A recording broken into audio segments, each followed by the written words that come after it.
Hola, buenos días a todos y a todas. Bienvenidos a una nueva MRV, una nueva mesa redonda virtual que se enclava dentro de nuestro congreso denominado Tech for Secure, que lleva, pues evidentemente, en las dos últimas ediciones no se ha celebrado por mor del COVID, pero que celebraremos este año en noviembre en el Hotel Illumion Pío XII de Madrid, el día 18 de noviembre, si no hay ninguna novedad con la pandemia. Hoy es día 8 de julio del año 2021 y hoy vamos a hablar de incendios forestales, sobre las tecnologías para la prevención, detección y extinción.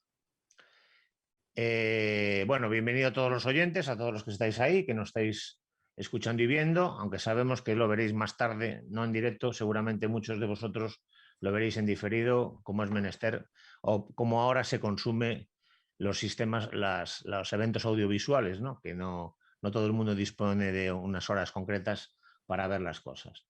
Agradecemos a Nordés Club Empresarial el patrocinio de nuestro evento y a Radio Spectrum por patrocinarlo también.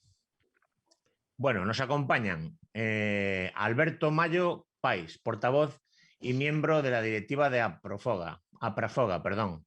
Buenos días, Alberto. Buenos días. Bueno, Alberto Mayo es ingeniero de montes, ingeniero técnico forestal y agente ambiental del Distrito Forestal 19 de Caldas, Salnés. Nos acompaña hoy en calidad de portavoz y miembro de la directiva de Aprofaga, la Asociación Profesional de Agentes Forestales y Medioambientales de Galicia. Está también con nosotros Felipe Aguirre Briones. Buenos días, Felipe. Buenos días.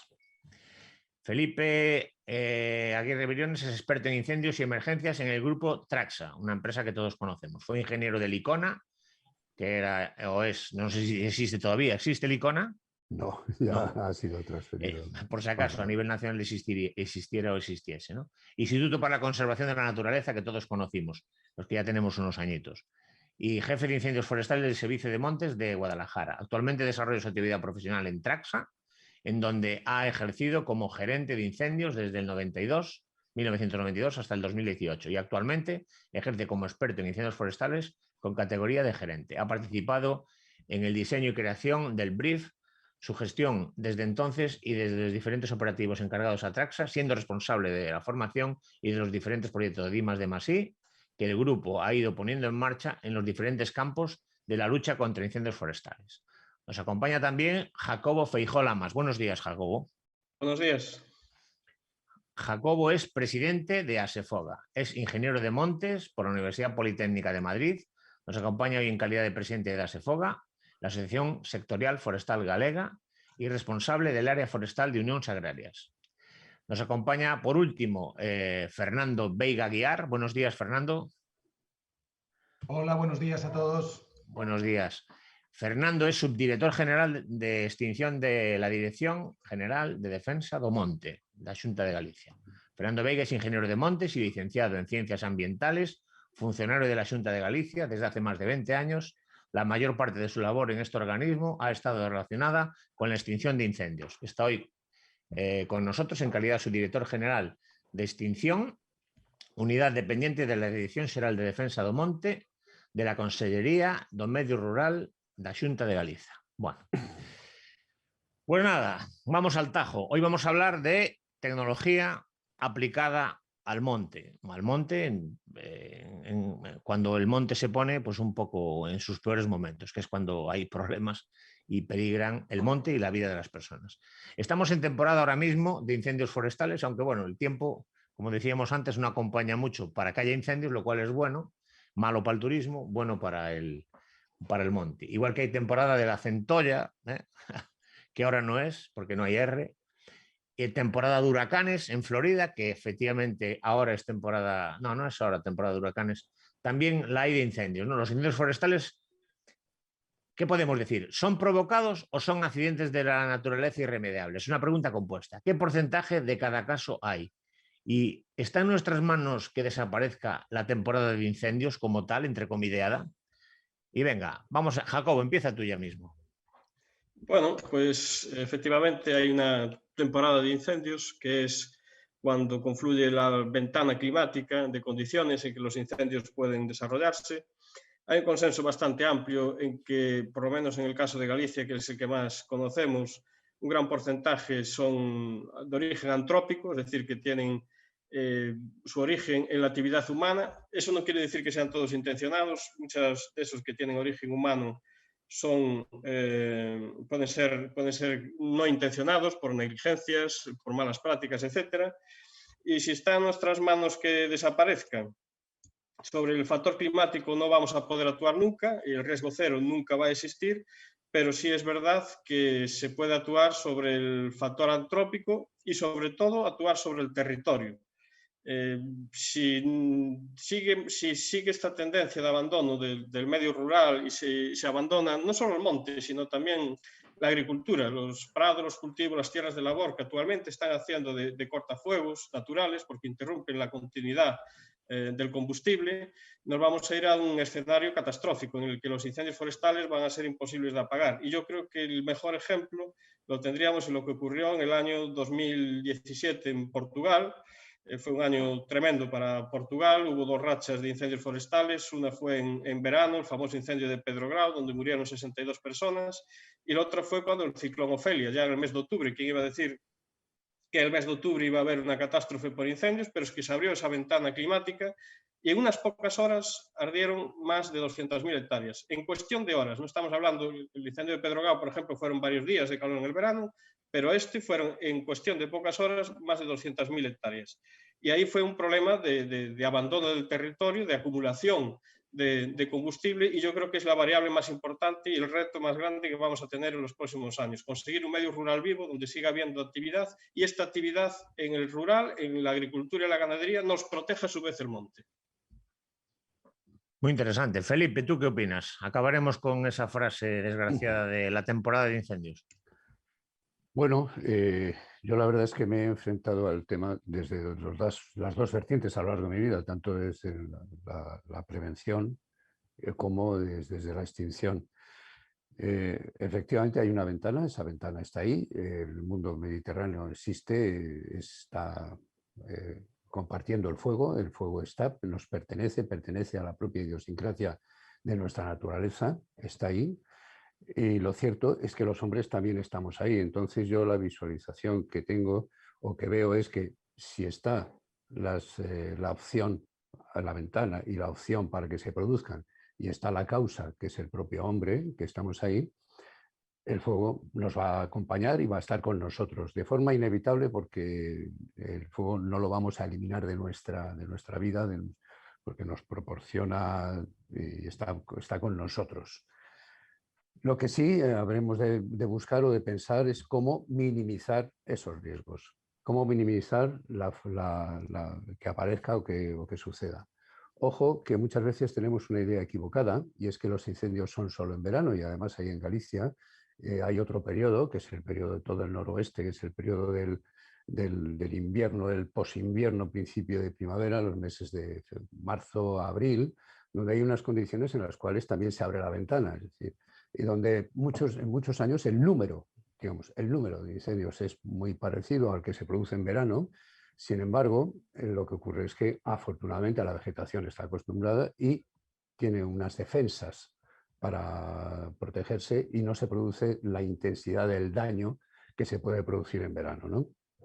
Eso no lo marca la estadística, podemos leer la estadística. En España se lleva una estadística magnífica desde el año 68 y se tiene perfectamente analizados por territorios, etcétera. Casi se puede llegar al punto exacto del propio incendio y analizar las causas. ¿Qué hacer o cómo enfrentarlo? Evidentemente hay una cuestión que se trata de buscar la forma de prevenir que se produzca, de evitar que se produzca. La mejor forma de apagar un incendio es que no se produzca, que no se encienda, porque una vez que se enciende en esas ventanas, como estaba diciendo antes del 2017 en Portugal o el ciclón Ofelia, que se abrió una ventana muy específica en un momento muy concreto, en ese momento la única fórmula para que no se produzcan es no encenderlo. No hay otra alternativa. No hay otra alternativa. No encenderlo. Pasa como en la salud, ¿no? La mejor forma de evitar una enfermedad es no tenerla. Es no tenerla. Ahora, cuando se produce, el problema está, dice, bueno, y se produce, ¿qué hacemos cuando se ha producido? Eso ya Ahí es cuando interviene, eso, efectivamente, es eso es cuando se otra, activan los medios, es otra guerra. es Digamos. otra guerra, que entraremos ahora también. A ver, Alberto, ¿tú qué opinas? Bueno, yo así, estando de acuerdo con los dos ponentes que me preceden y tal, yo quería decir respecto a la pregunta, ¿no? Es una pregunta que siempre surge en cualquier charla de incendios, ¿no? ¿Los incendios son provocados o accidentes de la naturaleza? Bueno, pues accidentes de la naturaleza son una mínima parte, ¿no? Nos tenemos que centrar y tenemos que decir que la mayor parte de los incendios son provocados. Entonces, si la mayor parte de los incendios son provocados, hay opciones a actuar. Un accidente de la naturaleza puede ser o no previsible, es más difícil poder actuar en ese sentido, ¿no? ¿De qué forma podemos actuar? Pues desde la prevención, como decía Jacobo, que es importante, y tal como decía él, el tema de la despoblación y la homogeneización del combustible, que hace que esos incendios adquieran tamaños cada vez más grandes y sean más difíciles de controlar, es una cosa importante. El asentamiento de la población, la creación de discontinuidades, a la que se refería Jacobo, es algo que hay que contemplar, sobre todo desde la ordenación, ¿no? del espacio rural. En cuanto a las causas, tenemos equipos muy buenos de investigación de las causas de incendios. Las causas no las podemos remitir ni simplificar a dos causas posibles, ¿no? Tenemos un listado muy grande de posibles causas de incendios que hay que determinar. Deberíamos de ser capaces de determinar la causa de la mayor parte de los incendios que se producen, ¿no? ¿Por qué? Pues porque una vez determinamos la causa podemos poner los remedios. Imaginémonos que solo se investigasen el 10% de los incendios. Podríamos llegar a la conclusión, en base a ese 10%, que esas causas son las que determinan los incendios en toda la comunidad autónoma, y solo es un 10% de las causas, ¿no? Entonces, el conocimiento de las causas nos permite poner los remedios a que esos incendios no se produzcan. Y después, la pregunta interesante, ¿no? La pregunta del millón que nos hacéis. Está en nuestras manos que desaparezca la temporada de incendios. Ojalá estuviese en nuestras manos, que eso pudiese llegar a suceder. Pero sin ser así de taxativos de eliminarla o no, que es irreal, ¿no? Sí que está en nuestras manos controlarla o minimizarla todo lo que seamos capaces, ¿no? Ahí tenemos el principio de incertidumbre, ¿no? Que cuanto más intentamos, esto es una asíntota, ¿no? Podemos asignar recursos, esto al final es una crítica también que se le hace a la extinción de incendios, ¿no? Es un dispositivo que consume recursos, y llega un punto en que por más recursos que asignemos no vamos a ser capaces de mejorar nuestras cifras, ¿no? Pues tenemos que medir en qué punto y hasta qué punto podemos llegar para que esos recursos se asignen de forma eficiente, y intentar y analizar, parametrizar todo lo posible para que el problema de los incendios esté lo más controlado posible. Pero reconocemos que es algo que podemos limitar, pero no podemos hacer que desaparezca. Muy bien, Alberto nos ha traído a Heisenberg aquí a la tertulia. Fernando, ¿tú qué opinas? Pues la verdad que estoy de acuerdo también con todos los anteriores, y yo añadiría un factor que no nos olvidemos. Estos días nos han llegado información en la Columbia Británica. Primero llegaron unas informaciones de 50 grados de temperatura a unas latitudes absurdas, a más de 40 grados de latitud, a unas inexplicables, una cosa, y a los pocos días ya han venido unas oleadas de incendios bestiales, devastadores, en terrenos boscosos inmensos, también discontinuos en los que además, pues yo hasta donde conozco, en esa zona de Canadá, no tienen la experiencia, formación y capacidades de extinción. O sea, estamos viendo todos los años incendios donde el papel del cambio climático es lo que quería venir a decir.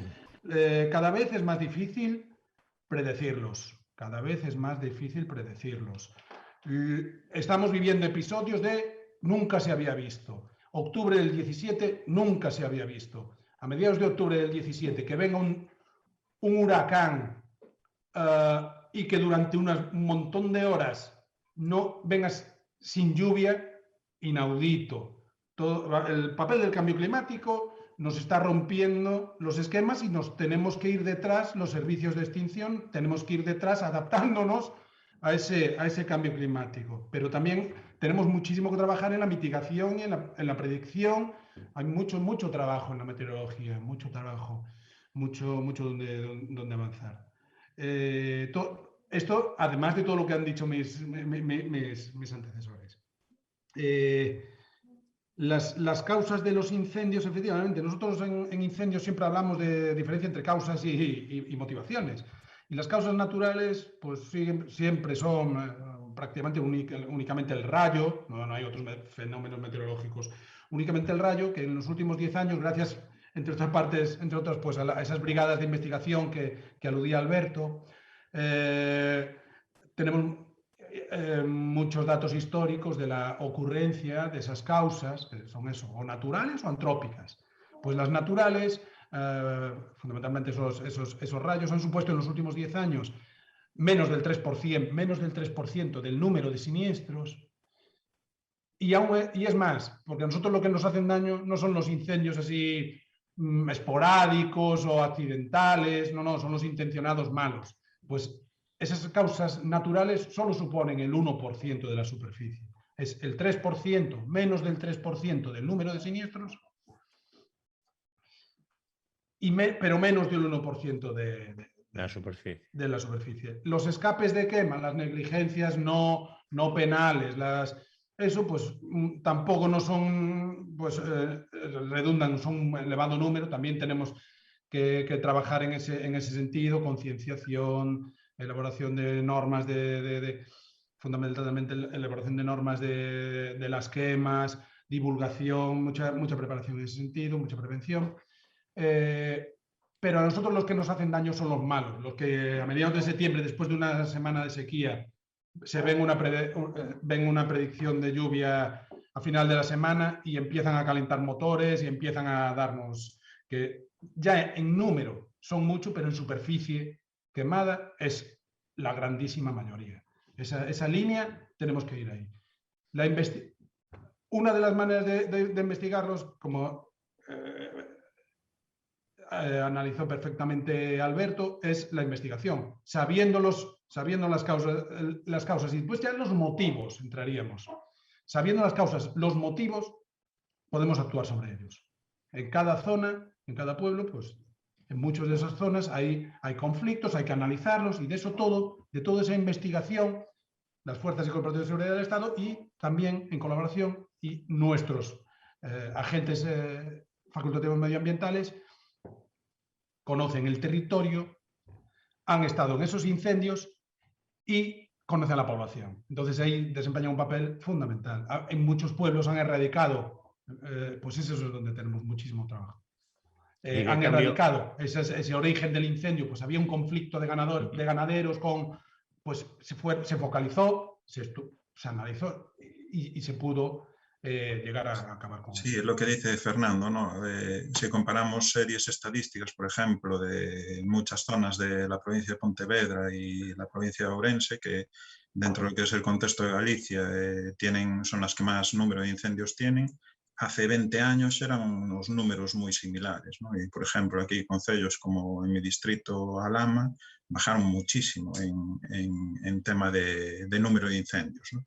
Porque fue eso, porque hubo un trabajo muy grande de investigación, de determinación de causas que posibilitó trabajar de forma preventiva, trabajar con la población, hacer quemas controladas, eliminar la necesidad de introducir esos incendios descontrolados que a nosotros también nos descolocan también mucho el dispositivo, ¿no? Entonces, lo que decía Fernando tiene reflejo en las cifras y en los números también.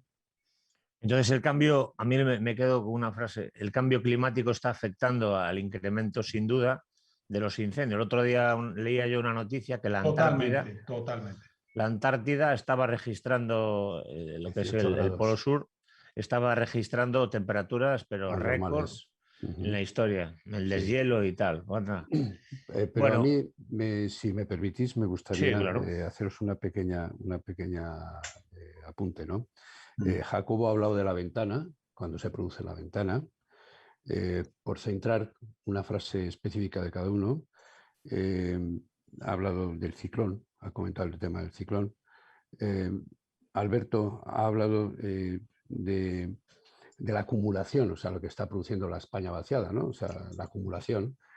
Ojo, esto se ha producido antes en otros territorios y Galicia se incorpora, si nos centramos en Galicia, desde mi óptica, desde mi perspectiva, piensa que yo empecé a trabajar en Jaén como ingeniero de Icona, luego pasé por Guadalajara y ahora me ha permitido tener una visualización del país.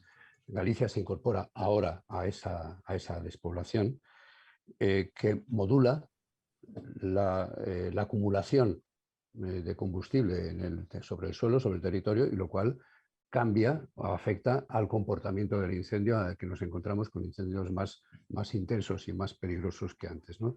Y Fernando ha aportado fundamentalmente el cambio climático, es decir, la aparición de esa ventana en momentos en los cuales no estamos acostumbrados. El ejemplo, bueno, en España, como convivimos con 13.000-14.000 incendios al año en todos los territorios, pues tenemos una cierta experiencia y estamos preparados, los profesionales, no los ciudadanos, que generan una alarma, evidentemente, una alarma social, pero sí que las administraciones están preparadas a ese problema. El problema está cuando esa ventana aparece fuera del momento, fuera del lugar o con una virulencia inusitada, ¿no? Es decir, se van sumando diferentes puntos que hace que nuestro escenario en momentos determinados se cambie y sea incierto, ¿no? Y sea preocupante. Porque de hecho la estadística nos lo demuestra. La estadística nos demuestra que el número de incendios disminuye en estos últimos periodos. No así pasó, recordar el año 94, claro, es que el año 94 muchos de vosotros, el niño estabais pegando patadas al balón, ¿no? Pero yo ya estaba trabajando en esto, ¿no? En el año 94 se quemaron 400.000 hectáreas en 15 días en toda la cornisa, en todo el arco mediterráneo, ¿no? Y además, al principio, es que Fernando ha marcado una clara diferencia entre Galicia y el resto del país. Bueno, cuando hablamos de Galicia, no penséis que los gallegos sois específicos o muy especiales, que lo sois, que tiene sus cosas, pero desde el punto de vista de los incendios también convergen las mismas circunstancias, Asturias, un poco la parte de Cantabria y el León, la zona de León, Zamora, es decir, esa zona de ahí del noroeste, ¿no? Donde concentráis prácticamente un tercio de los problemas de incendios del país. Y el norte de Portugal. Y el norte de Portugal también, es toda esa zona, es el noroeste de la península ibérica, ¿no? Donde la aparición de estos fenómenos quizás nos están produciendo la introducción de un hecho nuevo, que es la virulencia o el exceso de problema sumado, es decir, esa ventana que aparece en determinados momentos, sumado a la despoblación, es decir, al incremento del combustible sobre el suelo, que nos genera un problema al que no estamos acostumbrados. Es decir, es cuando un sistema, ahora que tenemos la pandemia, pues un sistema sanitario está preparado para determinados tipos de enfermedades y de repente aparece una pandemia especial, nos desborda. Eso nos llevaría quizás a otro tema distinto, que es si estamos preparados o no, o si tenemos que estar preparados para esos escenarios, ¿no? Bien, así que podemos decir que la mayor parte de los incendios son provocados por la mano del hombre, sí. Y dentro de la provocación por la mano del hombre hay provocaciones voluntarias y provocaciones involuntarias. ¿Qué es lo que lleva a una persona ¿qué motivaciones puede tener, o ya que hablamos de labores de investigación, qué es lo que lleva a una persona a cometer este tipo de, vamos a llamar, primero la parte imprudente y luego en la voluntariedad? Jacobo, por ejemplo, empieza tú, que aún no hablaste en la segunda parte. Yo creo que la parte imprudente es el exceso de confianza de las personas que pueden utilizar el fuego como herramienta de gestión de restos agrícolas, de restos forestales, aunque eso a día de hoy ya está muy limitado, porque los restos agrícolas no se pueden quemar cuando hay unas condiciones favorables al incendio. En ese momento se anulan los permisos de quema, con lo cual los escapes de quemas agrícolas legales no son relevantes, pero sí, sin embargo, suelen llenar mucho las estadísticas de los casos que se resolvieron, porque es muy fácil en una zona de alguien que pidió un permiso de quema, por lo que sea se le escapa, detectar que se originó el incendio y abrir un expediente de investigación, llegar hasta el final, etc. Entonces, esos casos, siendo pocos y no muy importantes en general, sí que llenan las estadísticas de casos resueltos. Y después está ya en escapes agrícolas. Escapes forestales, cada vez el fuego se usa menos. Tenemos una nueva reglamentación que apenas autoriza la quema de restos forestales. Ahora se opta más por la retirada para aprovechamiento como biomasa o para su trituración en el propio monte. Y después ya tendríamos los incendios que son de otro tipo, que son los que antes decía Fernando, que hay una intencionalidad criminal, que hay un uso del fuego sabiendo que se está utilizando fuera de temporada sin autorización y que van a buscar daño. Yo ahí creo que es precisamente el sector de fuegos más importante, es un fuego inteligente además porque se produce cuando más daño puede producir, y ahí sí que tenemos un déficit, yo creo que de datos y de investigación.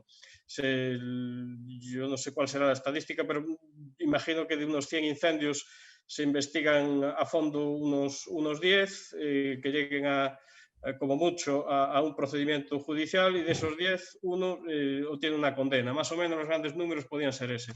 Entonces ahí sí que tenemos un déficit de trabajo y de seguir investigando. Y por otro lado, muchas veces también es cierto que esos incendios se dan en zonas que se repiten en el tiempo, donde una investigación policial y un enfoque de intentar conocer por qué y quiénes, en muy poca parte del territorio nos rendiría un gran resultado en evitar grandes incendios. Ahí tenemos otro déficit donde podríamos actuar y podríamos sacar mucho rendimiento. A lo mejor actuando intensamente en investigación un 15% del territorio logramos reducir este tipo de incendios en más de un 50%. Hay una asignatura pendiente. ¿Y qué opináis? ¿Hay alguna motivación dentro de, bueno, aparte de que hay depravados mentales en todas las áreas de la vida y de gente que hace el mal por hacer el mal? Incluso recuerdo algún artículo sobre los propios bomberos o personas de emergencias que provocan este tipo de cuestiones, seguramente por una enfermedad mental perenne o transitoria, o no sé, lo hacen por lo que lo hagan, no lo entiendo. Habría que traer aquí a un antropólogo, un psicólogo, alguien que entienda de esto, para ver qué mente hace que una persona le plante fuego al monte, pues simplemente por lo que sea, ¿no? A ver, pero ahí si me permites y tal, primero por el tema de las motivaciones, ¿no? Las motivaciones son tan abundantes como el ser humano. Fíjese, una vez una motivación tan rara para crear un incendio forestal como el adulterio, ¿no? Uno le prendía al monte, creaba un incendio, porque el marido de la mujer que se quería beneficiar uno, pues era motobombista en el dispositivo de incendios, y sabía que cuando había un incendio el otro se iba a trabajar, iba a estar fuera de casa y tenía a la mujer a su disposición. Pues hay tantas motivaciones para prenderle fuego al monte como personas. Hay conflictos entre personas, vecinos que se llevan mal, y al final toda la gente que trabaja en el tema de incendios sabe que muchas veces los incendios son el reflejo de otro tipo de conflictos, en zonas forestales, en zonas rurales, conflictos de caza, conflictos por ganadería, conflictos entre vecinos, conflictos con una directiva de una comunidad de montes. Eso todo lo acaba pagando el monte. Entonces, siempre cuando hablamos de incendios es un tema recurrente, ¿no? La motivación y las causas. No hay una ¿Qué sola hay de ese motivación. run de motivaciones económicas? ¿Qué opináis? Podéis opinar todos los que queráis, uno por uno, evidentemente, Yo, por de ejemplo, motivaciones te económicas. lo digo, Una leyenda urbana. intento ser claro también con el tema. Motivaciones económicas por el tema de incendios no están demostradas. Puede que haya un caso y que ese caso determine o cree una corriente de opinión a favor de que todos tienen motivación económica. Pues es lo mismo si decimos que porque pillan a uno que le prende fuego por un tema de adulterio, que todos son porque alguien se quiere beneficiar a alguien, ¿no? Pues sería ridículo extrapolar a ese tema. Bueno, pues es lo mismo. Motivación económica por el tema de incendios. Puede haber casos puntuales que así sea. Puede ser que haya un maderista que interpreta mal, porque la madera también reduce su precio. Imagínese usted un maderista que tiene una madera comprada en el monte para aprovechar y que le prenden fuego. Mucha gente puede pensar que hay un beneficio económico en esa corte cuando lo que hay es un perjuicio económico. La pagó a un precio y la va a vender a otro. O sea, es un tema con el que, complejo y con el que tenemos que tener cuidado. Las corrientes de opinión en los mundos en los que estamos y tal son simplistas y sensacionalistas, ¿no? Y nos llevan mucho a este tipo de criterios. Nosotros como profesionales del sector lo que tenemos que intentar es llevar el discurso a una zona de certezas, no de incertidumbres. ¿Y cuál es la certeza aquí? Que las causas son múltiples y muy variadas y tenemos que trabajar en todas ellas. De hecho, una de las preguntas que nos hacéis es si trabajamos desde la prevención, desde la detección precoz, desde la extinción eficaz. No podemos renunciar a ninguna de ellas. ¿Podemos renunciar a la prevención para dedicarnos solo a la extinción? No podemos, no debemos además. Podemos centrarnos en una extinción con muchos medios, recursos, innovaciones tecnológicas y dejar de lado la prevención o la detección precoz. No debemos. Tenemos una función muy grande.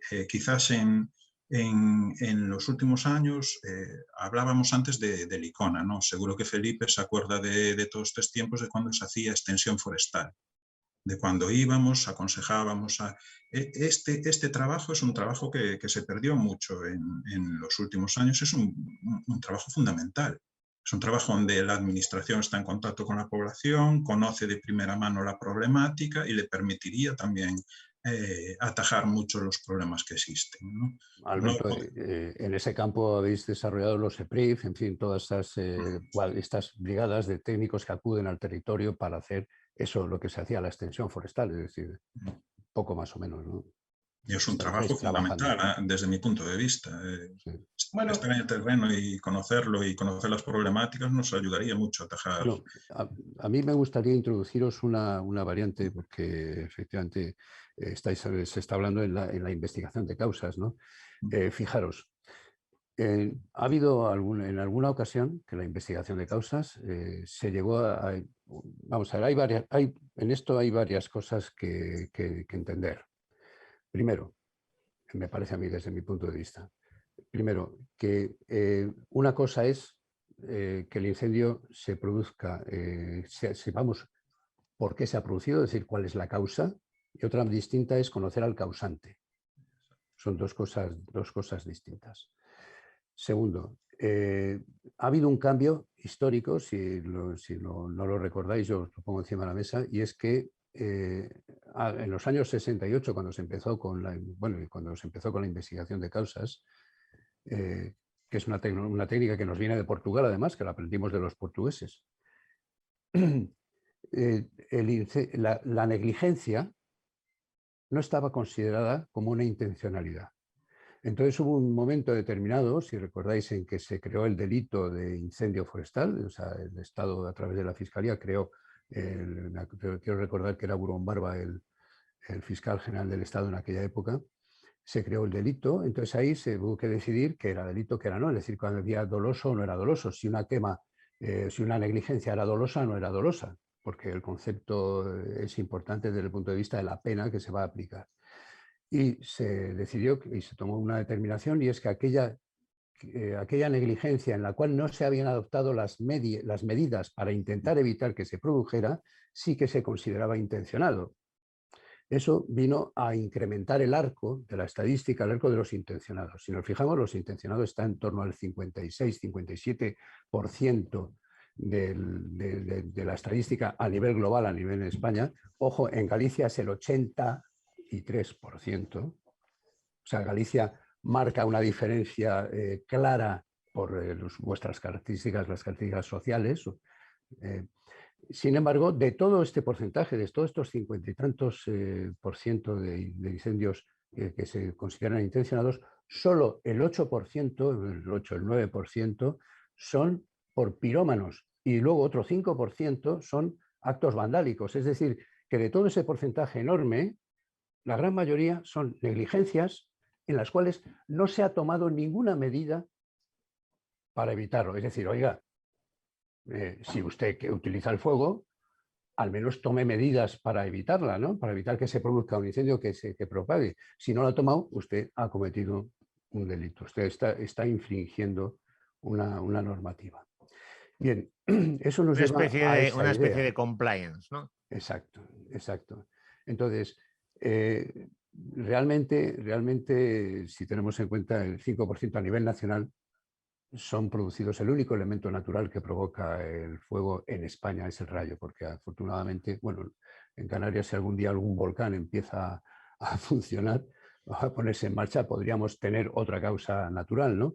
Pero la única es el rayo y es un 5% y además, como bien comentabais antes, no provoca muchos daños. Bueno, ojo, hubo un año, si recuerdo el año 98, me parece fue el 97 o 98, donde una cadena de rayos cayó sobre el sistema central y recuerdo que generó un problema muy grave en la Sierra de en la Peña de Francia, en Somosierra, en Ávila, en toda esa zona creó un problema. Fue una ventana específica de rayos con tormenta seca que se produjo aquel año, pero no se ha vuelto a producir, ¿vale? Sin embargo, ahí en Galicia, bueno, pues son otro tipo de ventanas, otro tipo de comisión. Pero centrándonos... Tormentas secas, aquí hay pocas, ¿no? Bueno, en el macizo central, en la zona de Ourense, esa zona de alta montaña, se suelen producir. Sí. Está claro que en el Parque Natural de Invernadeiro, donde no hay población, los únicos incendios son por rayos y sí que es una causa que cada determinado tiempo. Efectivamente, los gallegos estamos muy familiarizados con el uso del fuego. Y eso no cambia. Desde hace unos años hemos automatizado la forma de solicitar las comunicaciones de quemas de restos agrícolas y la de restos forestales, como que ha bajado mucho, como bien dice Jacobo. Pero desde que se ha automatizado, tenemos varias vías de formular esas comunicaciones de restos agrícolas. Hemos pasado de hace unos 10 años, 200.000 al año. El año pasado hemos tenido 400.000. En 10 años, o sea, lejos de aumentar. El gallego, cuando tiene un problema, lo quema, me parece. Y cuando tiene un problema con el vecino, pues quema algo del vecino. De ahí viene la queimada. De hecho, a mí también me interesa mucho, más que las fotos fijas de las motivaciones, a nosotros nos preocupa mucho la evolución. Nosotros en la lista del Ministerio para la Transición Ecológica de motivaciones tenemos algunas como motivos religiosos y de ritos satánicos, motivos para hacer ahuyentar la policía. Todo eso, pues puede haber habido algún momento en el que dio alguna causa, alguna motivación, tal. Pero los grandes registros siguen siendo que si los vandalismos, que si los incendiarios. Otro dato más, que si en épocas determinadas y en zonas determinadas, que si para regenerar pastos. Cada motivación también tiene sus posibles vías de solución, pues desde las quemas prescritas, no es tan sencillo. Otro dato también que no se nos puede olvidar y que nuestras brigadas de investigación, próximamente unidades de investigación, en ese cambio de filosofía que habrá en la consellería, el pirómano no sale de su parroquia. Alberto, eso lo sabe. Sí, el pirómano no va no va de Valadares en Vigo a Navia de Suarna, no. Por eso, de hecho, las estadísticas todas también las tenemos fundamentadas en las parroquias. Y de ahí muchas de nuestras acciones van dirigidas a esta entidad que tenemos en Galicia, que es la parroquia. Porque el pirómano, insisto, no sale de la parroquia. Prende fuego en su parroquia. O como mucho en la de al lado. Puede tener un campo de acción, si se me permite, de 2 o 3 parroquias alrededor. Pero es muy, muy difícil el que hace daño, mucho daño. Eso también, las labores policiales, y eso no es tan sencillo, hay que... Fíjese, es difícil. Hay que... Bueno, las difícil salvaguardas que hay en un Estado de Derecho, pues nos hacen muy difícil cogerlos. Sí, es difícil pillarlo y es difícil condenarlo, ¿no? Cada vez tenemos más medios tecnológicos. Por ejemplo, hablábamos el otro día una condena que hubo aquí, unos compañeros que hicieron un trabajo de investigación, la verdad que de libro para enseñar. Se llegó a eso, a tomar muestras de pintura, porque la persona que prendía en el monte se salió a la calzada con el coche, en plan CSI, quitar muestras de pintura en las piedras para demostrar que era esa persona. Se la vinculaba con 16 incendios, en el juicio reconoce 6 o 7, no me acuerdo ahora cuáles fueron los que reconoció, y no va a ir ni a la cárcel. Era primer delito, 14.000 euros, creo que sobre ahí era la cantidad, y vamos, no. Y es un caso en el que está probado, grabado, reconocido y tal. Es hay gente difícil en la cárcel por delito de incendios forestales en Galicia. Eso no nos olvidemos. Hay gente que está en la cárcel. Sí. Porque la multirreincidencia está ahí. Y bueno, pues sí, más o menos estamos dibujando un poquillo el panorama de los incendios en Galicia. Y bueno. Jacobo, una pregunta. Tú que ya sabemos que te tienes que ir a 1:30 por razones que no vienen al caso. ¿Cómo se combaten? A ver, vamos a abrir un nuevo melón, porque esto ha estado muy interesante. Nos quedan cosas en el tintero, a ver si al final nos da tiempo a tocar, que tenía varias preguntas, pero si no nos vamos a prolongar, igual estamos aquí incendiando. Por cierto, lo de quemar en Galicia lo tenemos grabado a fuego. Fijaos lo que pasa en San Juan. Por lo menos aquí le va a hacer todo el mundo a saltar las hogueras y a intentar espantar a las bruxas. ¿Cómo se combate en España y en Galicia en especial, ya que estamos aquí, los incendios? ¿Hay la inversión suficiente según tu criterio? ¿Se trabaja con un plan común en todo el país esto va por comunidades? Y si se implican organismos dentro a nivel nacional, ¿quiénes se implican? Son competencias fundamentalmente autonómicas, excepto cuando el incendio toma unas dimensiones enormes o que afecta a varias comunidades o que afecta a España y Portugal, y en general está dentro del ámbito de las comunidades autónomas. Además, a mayores, últimamente tenemos un elemento que es la UME, la Unidad Militar de Emergencias, que interviene de una forma transversal. Y yo creo que eso debía de ser una de las líneas de trabajo de cara al futuro, porque, como se indicaba antes, cada vez hay menos incendios. En Galicia, por ejemplo, pasamos de 10.000 de media a principios de los años 2000 y ya estamos por debajo de los 3.000. Y somos capaces de contenerlos en unas medias de unas 20.000 hectáreas año. Ahora, cuando se dan esas ventanas de las que hablamos, climáticas excepcionales, es cuando la cosa desborda. Y por muchos medios que tengas en tu comunidad autónoma, si se te empiezan a sumar incendios, yo no sé cuántos incendios en el caso de Galicia se podrán atender a la vez, supongamos que 35, pero si tienes un día de 50 incendios, tienes 15 que se te van a desbordar. Y van a desbordar cualquier recurso y cualquier servicio de extinción que tengas. Entonces, para esos casos sí creo que tenía que haber unos planes de poder traer más medios de otras comunidades autónomas, más medios del Estado para contener esos casos excepcionales, ser capaces de acumular medios y medios en una comunidad autónoma que tiene en un momento dado una situación de emergencia que pueda multiplicar por 2, por 3 los recursos de la propia comunidad.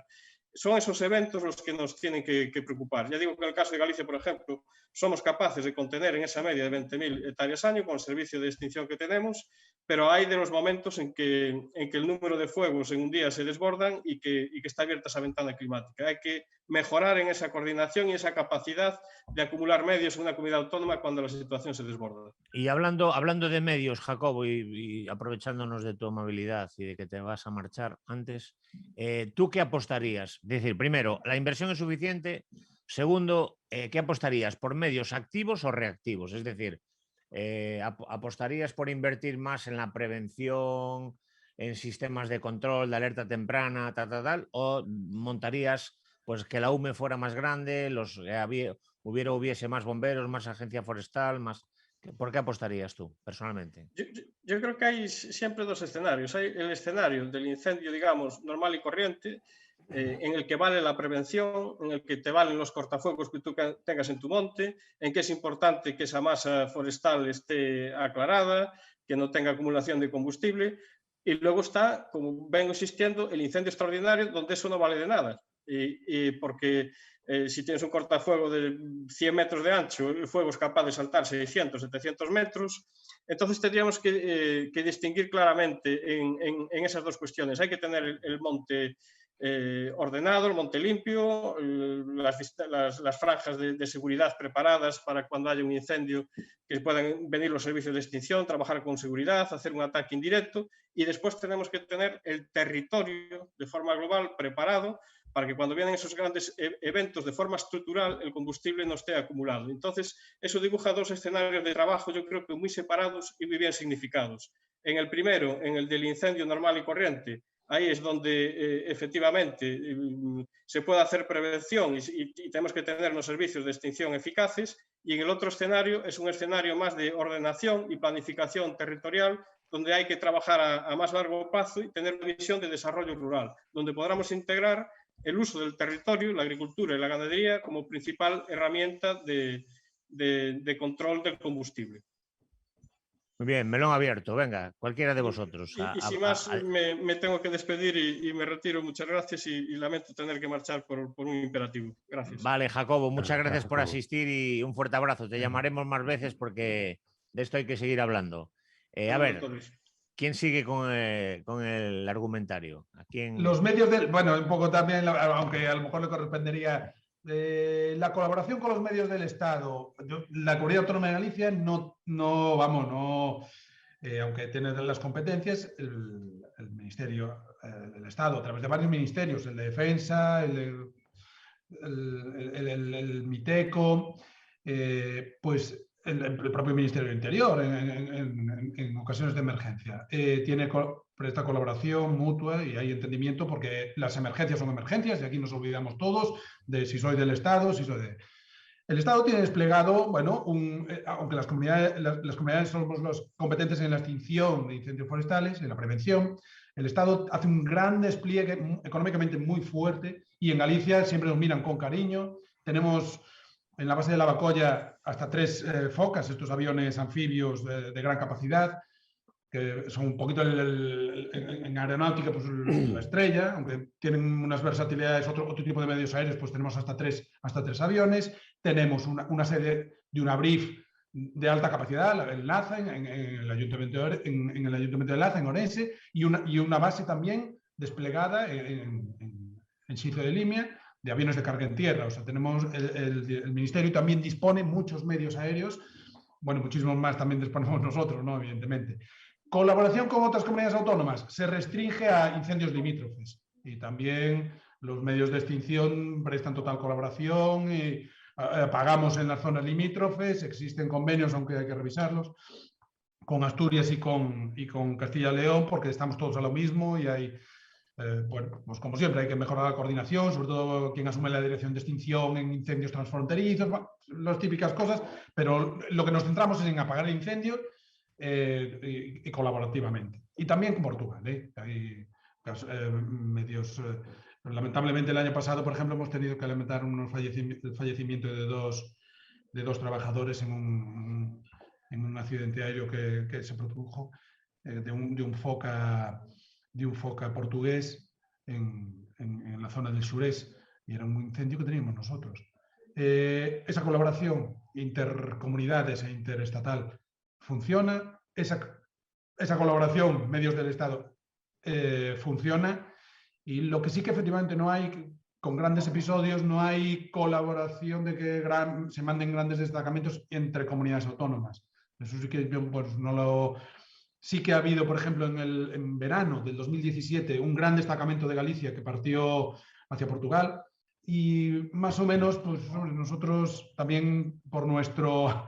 Estamos aquí en la esquina y no hemos tenido así episodios, pero creo que además estamos en grupos de trabajo a tal fin, están muy interesados en el ministerio, en colaboraciones entre comunidades autónomas, en que haya colaboraciones. ¿Hay coordinación con el gobierno portugués, con Portugal, desde Galicia? Sí, sí, por supuesto, por supuesto. A todos los niveles se está mejorando, porque siempre hay cuestiones, pues yo qué sé, por ejemplo, con las cuestiones de las emisoras aeronáuticas, que puede haber a lo mejor algún momento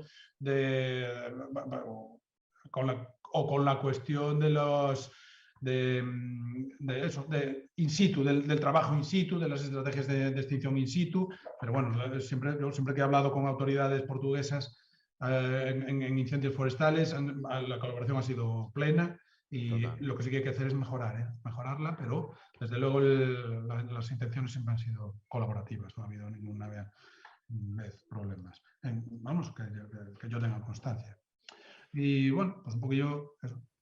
En materia, vamos a meternos ahora directamente a... A mí me gustaría, dime. Sobre este asunto, es que es un melón enorme, un melón muy grande y tampoco es difícil meterse en él porque tiene muchas caras, es decir, tiene muchísimas caras. Y hablar desde este punto de vista, de esta perspectiva, cuando es una competencia que la tienen las administraciones públicas, pues es un poco complejo, ¿no?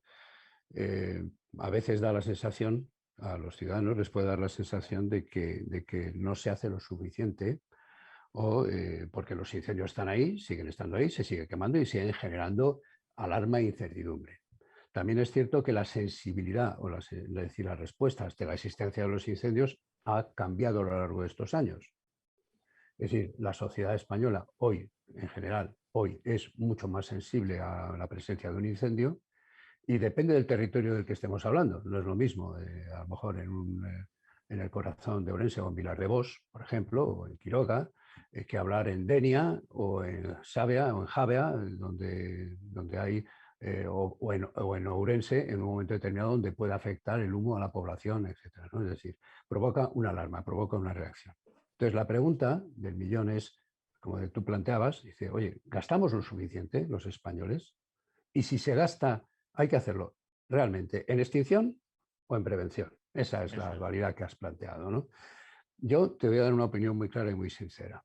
Después de estar dándole vueltas a este tema recurrentemente mucho tiempo, porque además incluso he tenido responsabilidad en ello, creo que se gasta suficientemente. Es decir, la inversión que realiza el Estado es una inversión razonada, digamos, al problema. ¿A qué problema?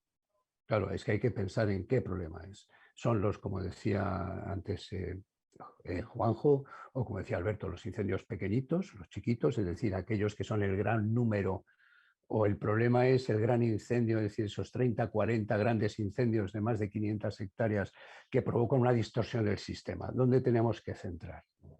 Yo creo que la primera parte está razonablemente enfocada, es decir, las comunidades autónomas tienen la competencia transferida, está clarísimo, eso lo dice la Constitución, y están transferidas desde el año 84 y no es el momento objeto de discutirlo, ¿no?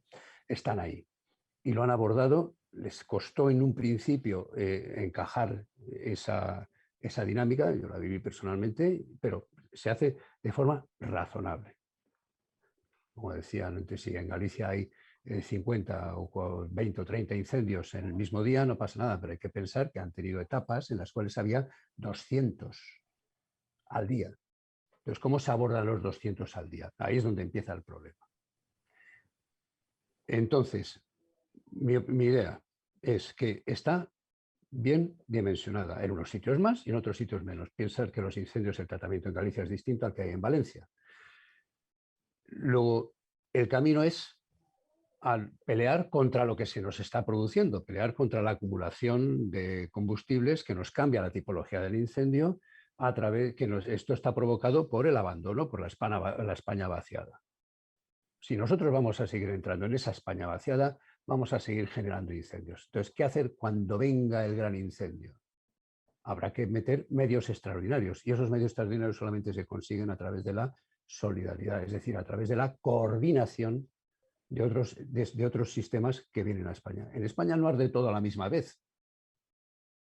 Ahora en estas fechas, el problema del peligro, del índice de peligro realmente cierto, está en el Levante, pero en Galicia no hay un riesgo, digamos, preocupante. Pequeños incendios va a haber, es decir, van a ser pequeños conatos que se van a poder resolver con los propios medios que tienen. El problema va a ser en septiembre, que es cuando viene la época en que la vegetación está ya más proclive, es decir, cuando se va a incorporar. Y ahí es donde interviene, digamos, la solidaridad. El Estado, que está ahí gastando, en fin, hace también sus inversiones, está ahí y lo está haciendo, yo creo que también bastante bien, bastante bien. ¿Qué es lo que hay que mejorar entonces? La coordinación. Realmente, Fernando, yo que vivo todo el país, la coordinación es compleja, es problemática. La coordinación se debe mejorar, se debe trabajar en la coordinación de todos los medios, es decir, compartir, ser generosos. Cuando surge el incendio, es cuando hay que ser generosos, cuando está el problema. No se puede llegar a un incendio 3 días después de que se ha acabado. Hay que llegar en el momento en que se está produciendo el problema. Recordaros la etapa me parece que fue el año del 2005, ¿no? Ahí en Galicia. El 6, el 5 también ya hubo, pero el 2006, 2006 no, el 2006, fue un... exacto, sí. el 2006, ¿no? Exacto, el 2006. Bueno, pues yo recuerdo que ese año, porque ese año yo me mandaron a Santiago de Compostela y ahí empecé en fin, a echar una mano en cuestión de la solidaridad como se puede, ¿no? Bien, ahí es donde tenemos que estar y donde tenemos que incidir. Mirar, una anécdota de abuelete, ¿no? Una cosa histórica. A mí me tocó hacer, en su día me pidieron que hace ya mucho tiempo cuando estaba en Guadalajara, que hiciera un plan de prevención, un plan primero para Guadalajara provincia y luego para toda la comunidad de Castilla-La Mancha. Y llegué a una conclusión y así se lo dije a mi director general, o sea, dije, mira chicos, digo, después de hacer los números, dije, si queremos ordenar todo este territorio desde el punto de vista de la lucha contra el incendio, ojo, y Castilla-La Mancha estaba ya despoblada, especialmente Guadalajara, ¿vale? Dijo, tenemos un problema, y es que no hay dinero en los presupuestos generales del Estado para pagar esto. No hay dinero, primero. Segundo, si lo hubiera, lo que no hay es gente para poderlo ejecutar y para poderlo tener. O sea, ese es el problema que provocamos con la España despoblada. Luego hay que cambiar el chip. Hay que trabajar muchísimo, muchísimo a través de la prevención. Es decir, todos esos trabajos que comentábamos antes con Alberto, de los EPRIF y lo que tú comentabas también, Fernando, del llegar hasta el territorio, hacer esa extensión forestal, ese es el camino. El camino es, primero, evitar que se produzca, que se encienda, sobre todo, especialmente en los momentos en que se abre la ventana. En el momento en que se abre la ventana hay que estar con los pelos de punta, o sea, esperando a que nadie se le ocurra. Cuando estaba el ciclón Ofelia, no llevó rayos, el ciclón Ofelia había ciudadanos que estaban pegando fuego ese día. Bueno, pues eso es lo que hay que controlar en ese momento de la ventana. Porque como se te enciende un incendio con el ciclón Ofelia, no hay Dios que lo apague, te va a consumir todos los recursos y ya puede venir el Estado, la UME, los portugueses, los ingleses, la Armada Invencible, que no lo vas a poder apagar. hacer. La lluvia, exactamente. La lluvia, nada más. ¿Vale? Entonces, entiendo yo que ese es el esquema. ¿Gastar más dinero? No. En mi opinión, no. Creo que no sé si he sido... Bueno, se pueden mejorar los sistemas, Mejorar, ya que estamos sí, mejorar. hablando Eso es evidente. de tecnología, ¿no? Eso es evidente. Eso nos lleva al siguiente punto. Vamos a hablar de tecnología. Venga, vamos a aplicar todo lo que estáis hablando, que me parece súper interesante. Estoy aprendiendo muchísimo de la idiosincrasia, pero los medios que se están utilizando tecnológicos, los que estáis utilizando, los que conocéis y los que os gustaría utilizar, y lo que veis para un futuro, desde el punto de vista de los agentes forestales, de una empresa como Traxa y desde la administración pública. Adelante, el primero que quiera empezar. Vale, pues si me dejáis, empiezo. Además es un tema que me gusta, el tema de la aplicación de innovaciones tecnológicas en el ámbito forestal. Me pareció muy interesante esta charla, da para mucho. Bueno, hablábamos al principio de las causas de los incendios, ¿no? De los incendios naturales, de los incendios, digamos, de causas originados con causas naturales como el rayo. Imagínese, hace 20 o 30 años no tenías forma de prever dónde podría haber una tormenta seca. Hoy tenemos ya modelos de predicción de dónde van a caer rayos, tenemos unas predicciones meteorológicas que nos dicen la polaridad de esos rayos, donde hay una mayor probabilidad de que caigan, y podemos llegar a relacionar incendios con rayos, sin corroborando después en campo, pero podemos tener una correlación muy buena. En el campo de la meteorología, las predicciones meteorológicas, el avance fue increíble. Las predicciones que podíamos tener hace 10 o 15 años y las que disponemos hoy en día, y todo esto redunda en la seguridad de los trabajos, en la planificación, ¿no? Ahora podemos manejar predicciones a 15 días, que siempre tienen sus fallos, ¿no? Las cosas pueden cambiar, pero muchas cosas se planifican en estos trabajos en base a esto, a la meteorología, ¿no?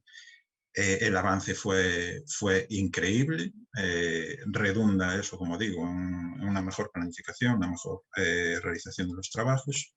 Y después viene la pregunta que me hacías, ¿no? ¿Qué cosas querríamos, qué cosas podríamos disponer y tal? Si preguntas qué cosas querríamos, eso es otro pozo sin fondo, ¿no? Siempre íbamos a encontrar cosas que nos gustaría utilizar, que estaríamos dispuestos a probar cómo funciona y tal. En este sentido, yo creo que es bueno, por ejemplo, en el cuerpo al que pertenezco es bastante proactivo, ¿no? Es bastante dado a probar cosas, historias, ver lo que funciona y lo que no funciona. ¿En qué estamos embarcados ahora con la colaboración de la administración a la que pertenecemos? Estamos introduciendo muchos cambios tecnológicos. Aquí viene la dificultad de integrarlos y de hacerse con ellos, ¿no? Estamos utilizando tablets en campo, cada vez se utiliza menos el papel, ¿no? Antes un agente, un técnico forestal, un ingeniero de montes iba con su carpetilla de papeles al monte, ¿no? Los desplegaba en el capó del coche, allí se hacía su composición del lugar. Ahora todo eso lo llevamos en una tablet o en un teléfono móvil. Imagínese el cambio que supone. Yo cuando hice mi proyecto de fin de carrera, el ordenador que disponía para hacer los planos, hacer los cálculos y tal, tenía menos capacidad de memoria RAM y de procesador que el móvil que uso hoy en día. Entonces, el cambio es sustancial. ¿En qué redunda esto? Que podemos manejar muchísima información en campo. O sea, si trabajamos bien en campo con la información de la que disponemos hoy en día, podemos hacer muchísimas cosas que antes no se podían. Podemos llevar un GIS, un sistema de información geográfica al monte, y no tenemos que consultarlo en un gabinete, lo podemos consultar ya en el propio monte. ¿Qué beneficios tiene esto para nosotros? Pues a la hora nosotros tenemos que tomar decisiones, ¿no? Pues cuanta más información manejemos, más acertadas pueden ser nuestras decisiones. De hecho, yo creo que ahora la problemática muchas veces es en tomar las decisiones correctas, ¿no? Estamos muy sometidos, los dispositivos de extinción y tal, todo ahora está mucho en el candelero de la opinión pública, ¿no? Muchas decisiones, mucha presión pública en las decisiones que tomamos. Entonces, si esta tecnología nos ayuda a que las decisiones que tomemos en extinción, en prevención, sean las adecuadas, yo creo que es un win-win, un ganamos todos, ¿no? ¿Y por qué digo esto? Porque me preguntas aquí cosas como la inteligencia artificial, ¿no? Es algo que a la gente le suena así muy futurista, ¿no? Al final es el empleo de algoritmos para resolver problemas. ¿En qué podemos utilizar inteligencia artificial? Pues la podemos emplear desde la detección de incendios. La Junta, la Administración, invirtió una cantidad importante de dinero en cámaras para tener controlado el territorio, para hacer una detección temprana de los incendios. Tenemos una posición ya aproximada, entonces ya podemos reducir los tiempos de acceso y de atender a esos incendios incipientes, ¿no? Que es el momento más importante, de que no se hagan grandes.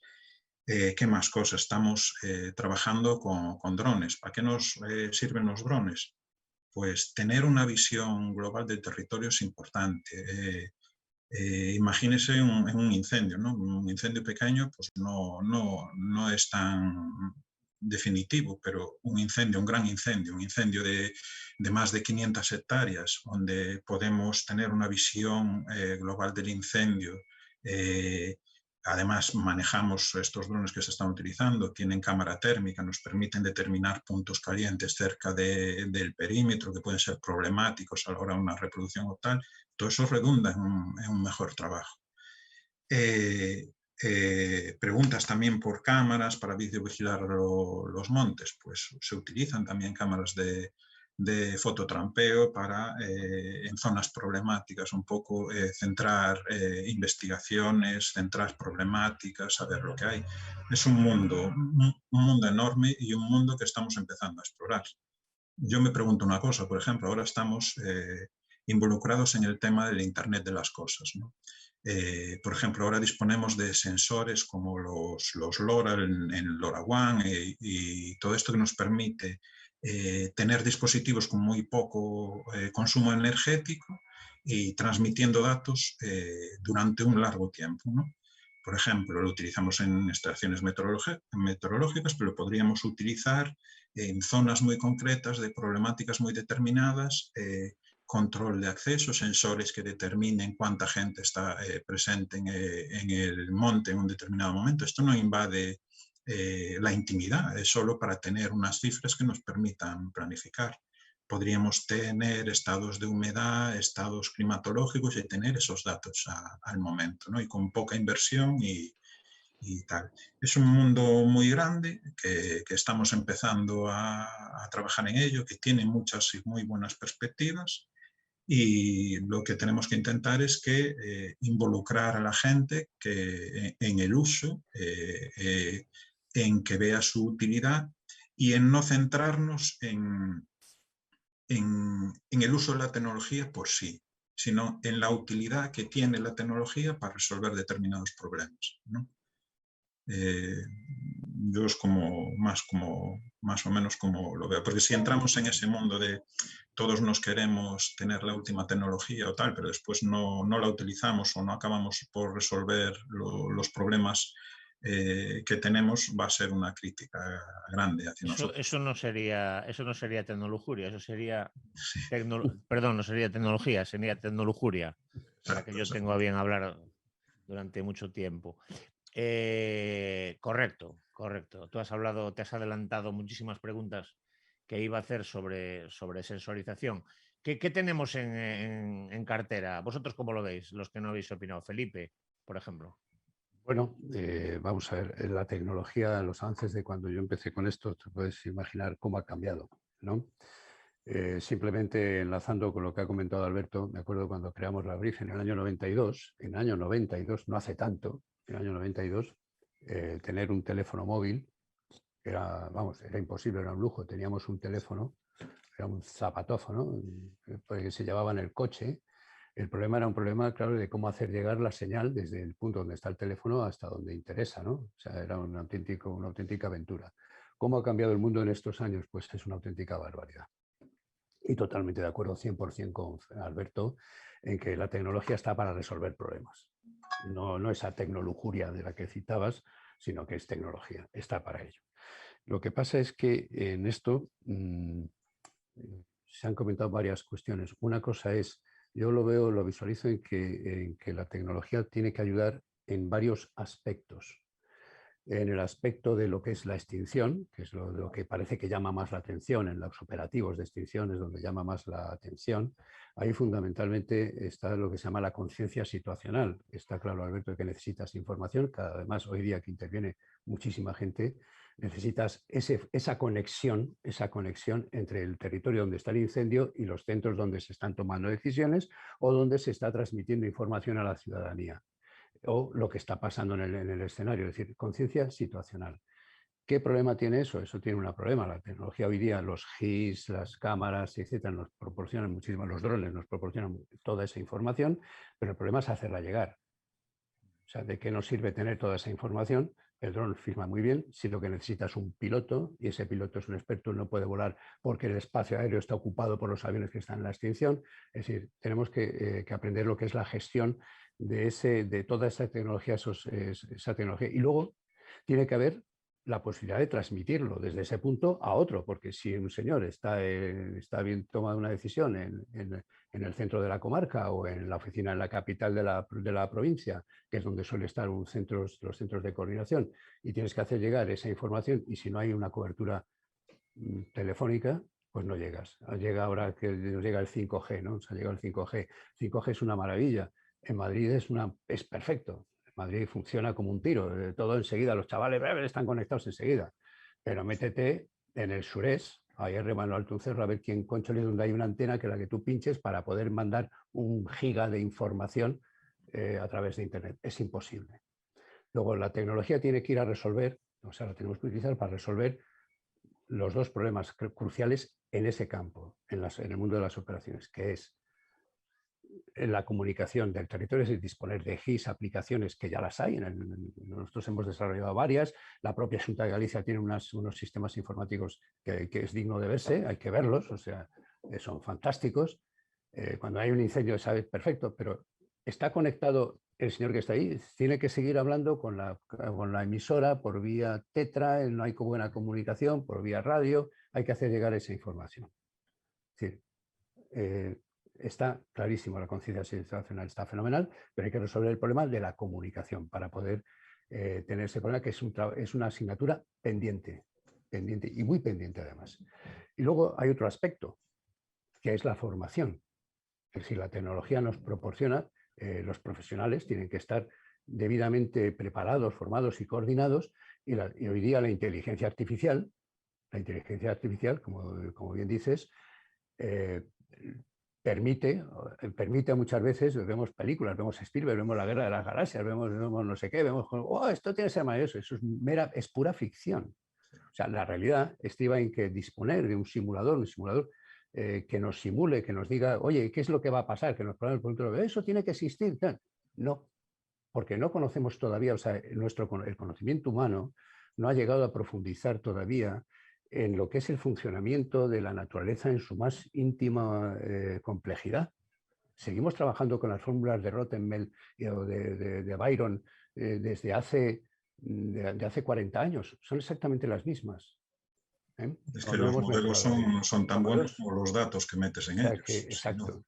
Entonces, ahora mismo estamos trabajando en simuladores, crear escenarios virtuales para entrenarnos en incendios virtuales, que es es otro de los caminos en los que nos ayuda la tecnología. La tecnología nos está ayudando, y lo estamos haciendo ya en generar incendios virtuales, porque lo que no podemos hacer, como decía cuando yo era chaval, que pegábamos fuego en el monte y se apagaba allí y sentíamos el fuego, Hoy día no, hay que cambiar, es complejo, y toda esa complejidad se traspara detrás de la pantalla de un ordenador y se trabaja en red como si fuera un videojuego. El mundo de los videojuegos nos permite, ha crecido lo suficiente y nos ha permitido llegar ya, y estamos dando los primeros pasos en eso. Ya hay centros, está el SEILAB, bueno, esto es propaganda, ¿no? En Sevilla tenemos nosotros otro desarrollado, hay diferentes sistemas. El otro día veía que en Estados Unidos se ha generado el Use for a Service, habían generado una aplicación virtual de un incendio virtual. En fin, hay diferentes temas, pero lo importante no es tenerlo por tenerlo, como tú bien decías, Alberto. Lo importante es que sea un programa formativo, no un videojuego, no, un programa formativo que genere profesionales que van a trabajar en la extinción real. someterle a la tensión del incendio real. Y luego la tecnología, por hablar del otro tema que se nos olvida, que son la seguridad de las personas, y ahí se está trabajando y tiene mucho que aportar. Y segundo, en la prevención. Toda la llegada de los GIS, los sistemas líderes, satélites, etcétera, que nos proporcionan información, y esa información la tenemos metida en un GIS y nos permite trabajar de forma ordenada en la gestión del territorio, en la prevención de los incendios, etcétera.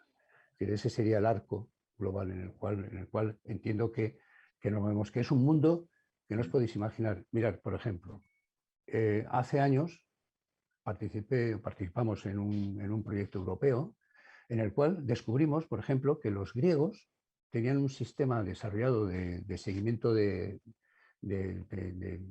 seguimiento, pues alguna fórmula de estas que detectan palabras o hay por ahí en la red.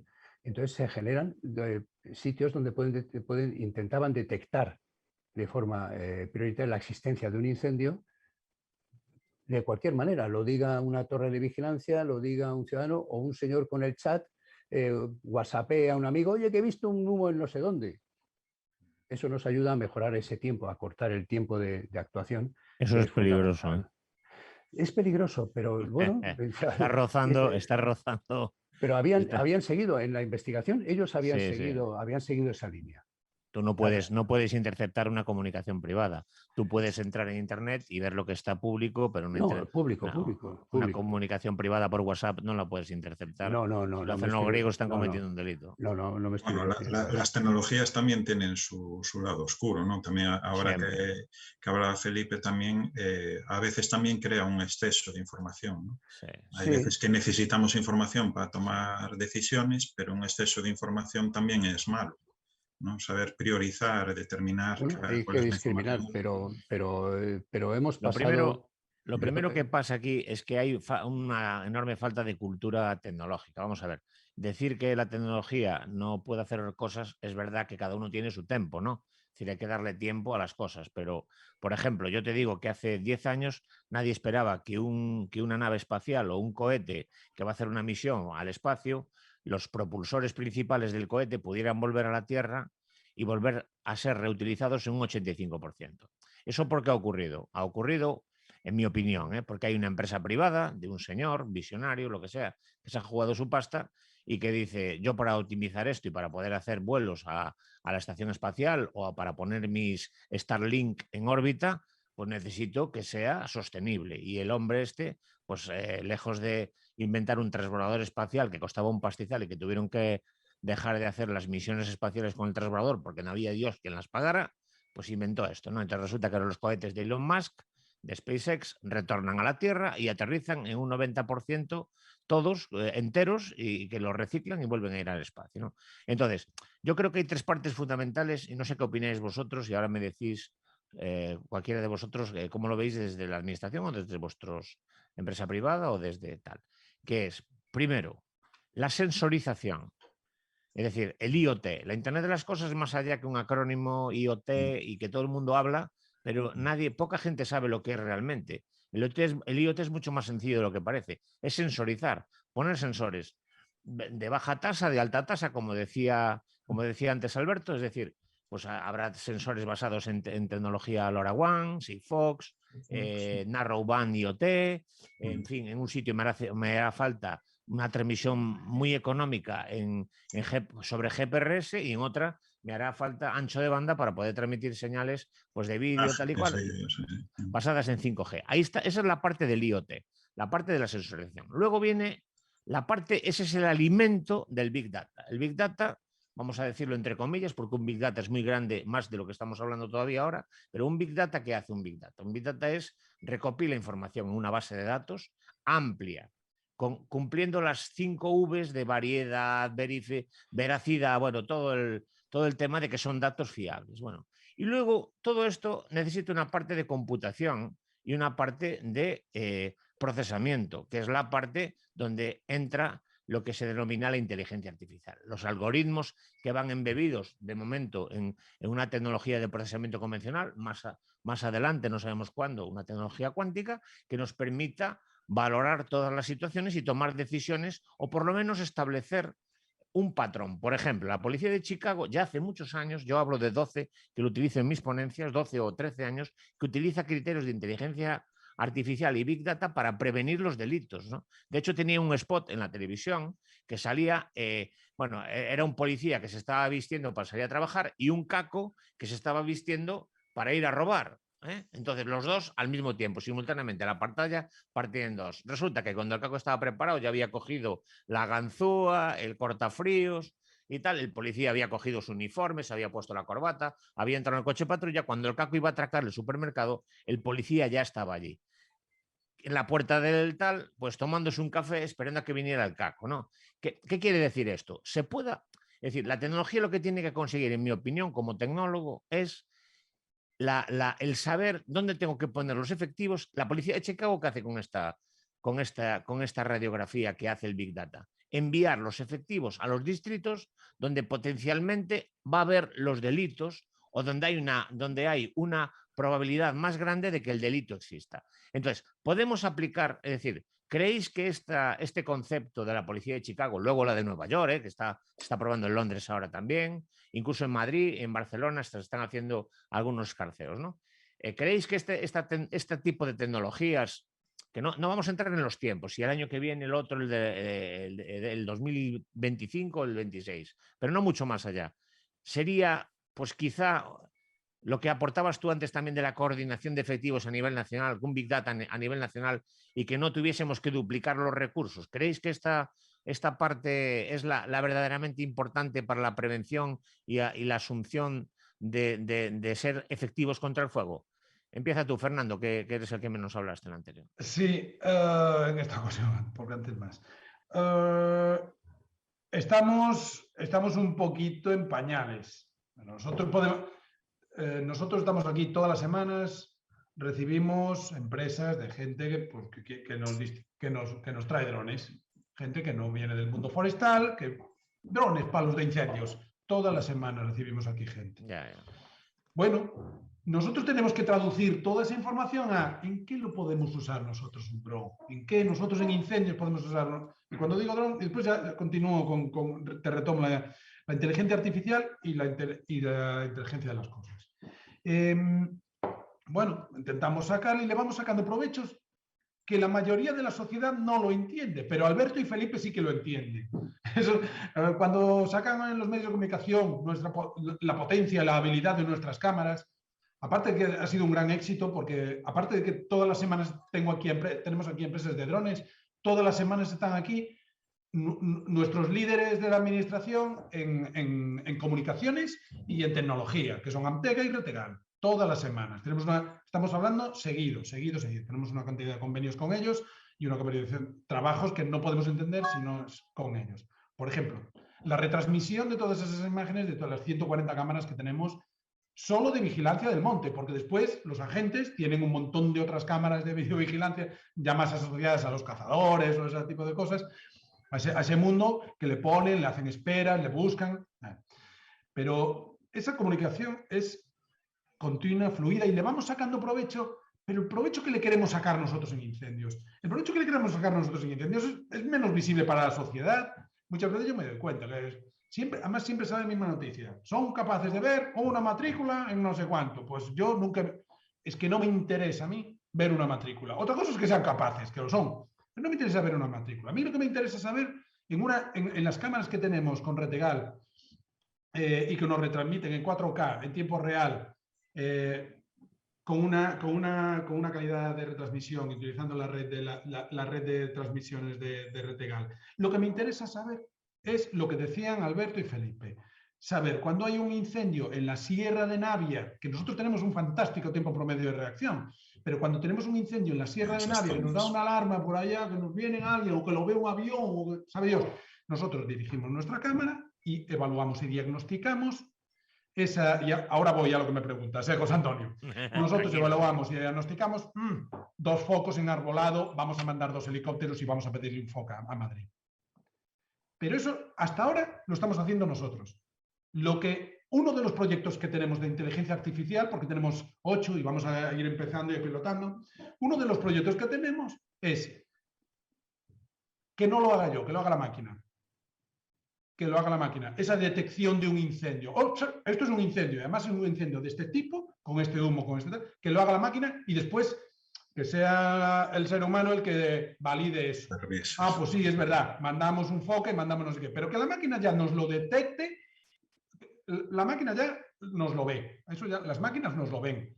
Ahora, claro, el Big Data hay que alimentarlo. ¿Con qué lo alimentamos? Llevamos relativamente pocos años con esta. Por ejemplo, estoy hablando del caso de cámaras, ¿eh? El caso de cámaras y detección automática y determinación un poco de peligros asociado después ya a la simulación, otra salida. Solo hablando de eso, porque después tenemos otros proyectos de inteligencia artificial. Simplemente el operador lo que tiene que hacer es ir validando toda esa información, que va a ser de primerísima mano, más rápida, y va a ser súper listo el sistema para decir si esto es un incendio y no es un vertedero o no son unas, porque aquí ya ha habido muchos estudios, no es un vertedero, no es unas piedras de que hay un granito, hay una lasha de granitos que transmite una temperatura ahí a las 3 de la tarde. No, el Big Data hay que alimentarlo. Nosotros empezamos ya a tener una serie histórica de esas visualizaciones de esas cámaras, qué es incendio, cuándo es peligroso, cuándo es peligroso, el viento, el color del humo. Yo lo digo para hablar un poco que nos entendamos todos. Sí. Estamos en esa fase y yo me veo muy lanzado, pero queda muchísimo por hacer. Por ejemplo, en ese caso de detección automática. Tenemos otros proyectos como la sensorización de las motobombas. Yo lo que quiero decir es que para nosotros son importantes algunas cosas que de cara a la sociedad pues tampoco no le dan mucha mayor relevancia, pero para nosotros son tremendas. Lo que han supuesto ya a nivel ahora, que simplemente vemos las cámaras y tenemos personas controlando esas cámaras, que dices, bueno, dentro de unos años alguien dirá, ¿os acordáis cuando miraban las cámaras con gente? Pues la gente la dedicaremos a otras cosas. Hombre, tú no puedes tener a la gente... Nosotros seguimos comprando sachos y seguimos comprando desbrozadoras y seguimos comprando, pero vamos a hacerlo más rápido, más eficiente con eso. Eso es la parte analógica, los sachos y eso es lo que... Eso, y la misma semana a mí me tiene pasado. Sí, una cosa sin otra no funciona. Mira, yo conozco... Hablamos del Big Data y de sensorización, ¿no? Y del monte. Yo conozco un proyecto en el departamento de Brandenburgo que... Bueno, no sé si se dice departamento en Alemania, pues en la comunidad autónoma de Brandenburgo y tal, una experiencia de una empresa, están haciendo una prueba sensorizando el monte. ¿Y qué es sensorizar el monte? Pues con unos pequeños dispositivos que se alimentan con energía solar, que cuestan pocos euros, estamos hablando de pocos euros, se le pone en las zonas determinadas cada X hectáreas, no vamos a entrar en datos, y esos equipos son capaces de detectar CO2, dióxido de carbono, Entonces, sí, seguramente porque en un dispositivo salte esa alerta, pues no va a ser suficiente para confirmar un incendio. Pero si no salta en ese solo, si salta en otro más, si además se cruza con datos meteorológicos, con datos de lo que dices tú de las cámaras visuales de color, si además hay un sistema de drones automático que no depende de un piloto, sino que tiene en cuenta el tráfico aéreo, la zona donde va a volar, va y confirma que hay un evento, que va equipado una cámara térmica, evidentemente, pues joder, estamos convirtiendo el sistema en algo verdaderamente resolutivo, ¿no? Lo que sí que necesitamos es que desde el punto de partida, vaya la colaboración tecnológico-forestal. Los tecnológicos por un lado y los forestales al lado. Entonces, oye, ¿cuáles son nuestros problemas? Tenemos proyectos muy interesantes, por ejemplo, eso de la sensorización, hace años que ya todos los árboles de París están sensorizados y dan sus datos de temperatura, suministran al gestor de parques y jardines de París de mogollón de información. Nosotros también tenemos muchos muy interesantes, pero hay algunos que se caen, se van cayendo. Hay proyectos que se van cayendo. No estamos en el momento tuvimos proyectos de intentos de detección automática, pero claro, fallaban las retransmisiones, fallaban la base de datos que tiene que tener el sistema, tiene que ser amplísima, claro, evidentemente, como ven, en esas detecciones automáticas. Daba falsas alarmas continuado. Sí, claro. Pero bueno, estamos hablando de mediados de los 2000. Claro, ahora va a avanzar muchísimo, hombre, cada día más. Aquí hay que seguirlo intentando, intentar lanzar el mismo proyecto otra vez, porque seguro que da mejores soluciones.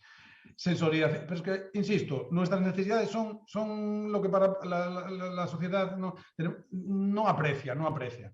Ejemplo, todo el mundo dice, claro, esperamos también, pero también tiene, todo el mundo dice, se van a acabar los helicópteros, hay muchos sitios en los que el factor humano, yo todavía sigo sin verlo, pero no hay que ser. Extinción aérea con uso de aeronaves no tripuladas. Nosotros también vemos lo que hay en otros países y de momento nadie lo ha sacado. Es incompatible con la mano del piloto de quiero esta descarga en la cabeza, en tal, se hará, pero es posible que se haga. El sindicato de pilotos que se vaya buscando otro trabajo, pero de momento no está ahí, ¿eh? No hay nadie que vea compatibilización de aeronaves no tripuladas con tripuladas. Entonces, ¿pero qué hacemos? Nosotros lo que sí podemos hacer es, muy bien, tenemos un gran incendio, en el ocaso, por normativa aeronáutica, no pueden volar en instrumental, las aeronaves se vuelven a sus bases, sacamos los drones a partir del ocaso, sacamos los drones, saben qué queremos por las noches, que nos detecte puntos calientes, que nos intente hacer un perímetro, vamos evolucionando, que nos intenta hacer un perímetro, claro, también sabemos que a los drones no los podemos movilizar a las 12 de la noche, ya tenemos que irlos moviendo por la tarde para un incendio, porque ya tiene que ir haciendo un reconocimiento de terreno, vamos afinando la forma de utilización de la tecnología. Y al final, a primera hora de la mañana, cuando ya podemos ver los medios, el dron ha suministrado información al director de extinción, en los grandes incendios, porque estas cosas las desplazamos a los grandes incendios, claro. Le suministra información, mira, el perímetro está aquí, las zonas calientes están aquí, aquí y allá, porque después por la mañana, como bien sabe Alberto y Felipe, por la mañana muchas veces el humo, suele haber condiciones atmosféricas que el humo te impide ver dónde están las partes más activas del fuego, y entonces ya puedes empezar a... Pero el dron con sus cámaras térmicas ha detectado dónde están las zonas peores, dónde puede haber sitios peligrosos, dónde ha habido. ¿Qué quiero decir con todo esto? Proyectos que aparentan chorras, pero para nosotros son súper importantes. Tenemos uno basado en tecnología LoRaWAN, claro. Estamos ahí con uno para saber el caudal, más que el caudal, el volumen de agua que tienen los depósitos. Hemos iniciado con eso. Eso es un absurdo, pero ¿cuántas veces, Alberto, tú has llegado a un incendio y te has encontrado que lo más importante, que es el punto de agua de carga más está vacío? ¿Cuántas veces nos ha pasado? Pues bueno, pues nosotros vamos a ver, estamos analizando a ver si colgando sensores, otra vez basándonos en la red de Retegal, detectamos qué profundidad de la mina de agua hay en los depósitos artificiales. Y si hay más de 1,5 metros, si hay 2, entonces si se detectan, porque además, volviendo a las causas, lo que trabajé mucho en el Barbanza, en algunas cuestiones, en algunas ocasiones, el pirómano lo que hace antes de ir a prender fuego es vaciar los puntos de agua, evidentemente. Porque el que es malo y ya no solo nace malo para una cosa, nace para todo. Dice, si vais a venir a cargar, pues te lo vacío. Bueno, pues a ver si de alguna manera detectamos que nos valdrá para un montón de cosas, porque también puede ser de ordinario, que se secan los pozos en septiembre, a finales de septiembre se secan los pozos en Orense, en la zona Orense. Lo que quiero decir es, pues tener esa información toda, eso, sensorizada, inteligente después, darle una aplicación inteligente. Estamos en muchas líneas y yo creo, me da la sensación de que estamos en el top de la tecnología, aparte de los GIS y llevar esos GIS. Pero bueno, eso es software, es hardware. Yo quería también hacer ahí... Ha sido una maravilla llevar el SEO-code, que es nuestro GIS, al llevar nuestro SEO-code al técnico, al agente, al director de extinción, y que va a tener toda la información de todos los medios que se acercan, de todos los medios que dispone, de toda la información cartográfica. En estos sistemas de información geográfica incorporamos, ya es un monstruo este SEO-code, ya es un monstruo que un día nos va a decir aquí como, David, pues va a ser como esto, estás ahí, David. Es un día, como lo desconectemos, es posible que ya no lo hemos desconectado al SEO-code, ya tiene... HAL 9000. Yo quería ahí matizar que también mucho... Ahí me diste en la patata, me diste en el corazón ahí con lo de HAL 9000. Cuando lo desconecta y lo empieza a cantar, sí. Ahí también nos centramos mucho en la extinción, o sea, es más fácil incorporar tecnologías a la extinción, es más vistoso, nos soluciona muchos problemas y tal, pero también podemos disponer de tecnología para la prevención. Por ejemplo, a mí se me ocurre ahora muchos de estos sistemas de modelización por la cantidad de recursos que que requieren y tal, es difícil utilizarlos en la extinción, ¿no? No podemos tener allí, como decía Felipe, ¿no? Que ni tenemos las conexiones de datos que nos enganchan a cierto tipo de datos, ni podemos tener los recursos allí, ¿no? O sea, podemos pensar en modelizar, en extinción se hace, pero también tenemos que pensar en modelizar para la prevención o para tener ya esos modelos hechos para cuando ocurre el incendio. Hablábamos antes de incendios recurrentes, ¿no? En determinadas zonas.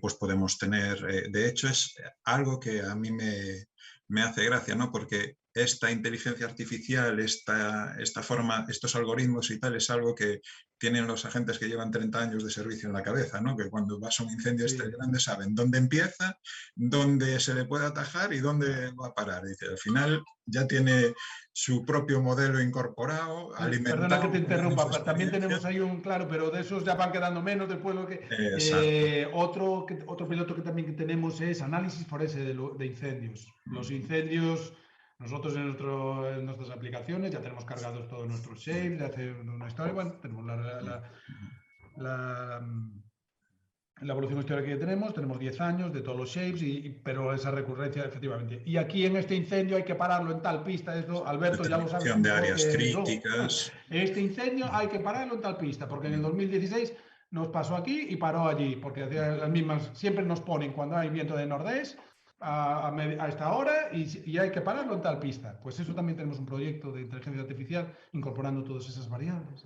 Yo recuerdo hace años en un trabajo de consultoría para una empresa enorme gallega, que no viene al caso cuál es, que estábamos hablando de un sistema de optimización de rutas y un sistema de telemático para los vehículos, para los camiones de transporte y tal.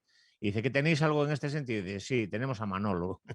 Manolo hacía la logística del reparto de una empresa gigantesca, que no viene al caso, y lo tenía todo en la cabeza. Y Manolo no era un tío con gran preparación, había sido camionero y había sido un tío que conocía la empresa desde el primer día, y era Manolo la CPU del sistema de logístico de una empresa que bueno, en fin, una bestialidad. Mira, tenemos muy poco tiempo porque, claro, que le vamos aquí ya ahora... Una hora y 40. Podríamos estar hasta seguramente no será el único. Tengo una pregunta y una reflexión que nos hacen por internet del evento, que por cierto que sepáis que es uno de los eventos en directo más vistos que hemos hecho, porque, porque bueno, genera interés, y más que lo podéis comprobar después cuando entréis en el canal de YouTube y veréis lo que genera este tipo de cosas. No, Juan Carlos nos dice: en la extinción de incendios se utilizan vehículos, camiones, etcétera, así como pequeños depósitos de combustible para suministrar combustibles a motosierras, desbrozadoras, etcétera. Estos depósitos presentan un gran riesgo de explosión que incrementarían el fuego y su propagación. ¿Utilizan alguna medida preventiva contra explosiones de los citados depósitos? ¿Quién puede contestar esto? Bueno, te contesto yo mismo. Vamos a ver, no se utiliza nada más que la que hacen los fabricantes en un vehículo normal, en lo que está preparado en el mercado. De hecho, cuando hay vehículos que llegan, que se ven atrapados, hay atrapamientos, las personas salen y el vehículo luego aparece quemado, etcétera. E incluso se han producido accidentes donde los ocupantes han perecido dentro del propio vehículo, y el vehículo se ha quemado exactamente igual. No llevan absolutamente nada que yo sepa que lo que sí llevan todos ellos, y lo que se ha incorporado ya hace tiempo, es un sistema de refrigeración auxiliar, de tal manera en que cuando se ven un atrapamiento llevan un circuito exterior que con pequeñas boquillas de menos de 5 milímetros, que lo que hacen es que generan una nube de agua por encima, una burbuja de agua que protege o que intenta proteger al vehículo. Y luego los ocupantes se practican y se hacen prácticas para que sepan cómo comportarse en caso de un atrapamiento, del atrapamiento correspondiente. Ese es el camino que se ha llevado hasta ahora. Estupendo, estupendo. E isto é unha reflexión que a fai en galego, como o galego enténdese ben en outros departamentos do mundo, ao longo do mundo.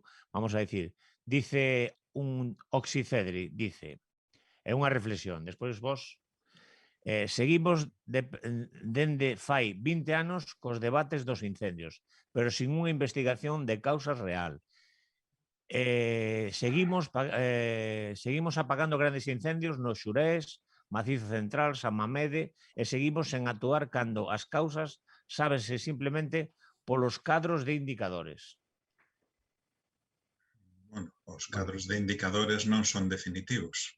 Os cadros de indicadores dan indicios. Chegar á causa dun incendio é un traballo máis grande. E dou un exemplo. No Xurés podes ter indicios de caza ou de gando. Como sabes se é un ou é outro?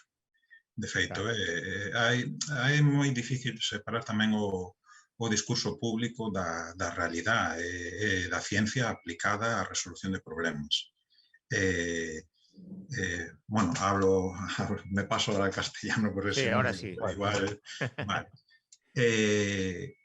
Sí, llegamos a muchos sitios. Cuando nosotros vamos a un incendio, llegas a muchos sitios y todo el mundo te dice, no, esto es de tal cosa. Y al final tú lo investigas y no tiene nada que ver con lo que te dicen. O sea, una cosa es la rumorología y otra es los datos que tiene.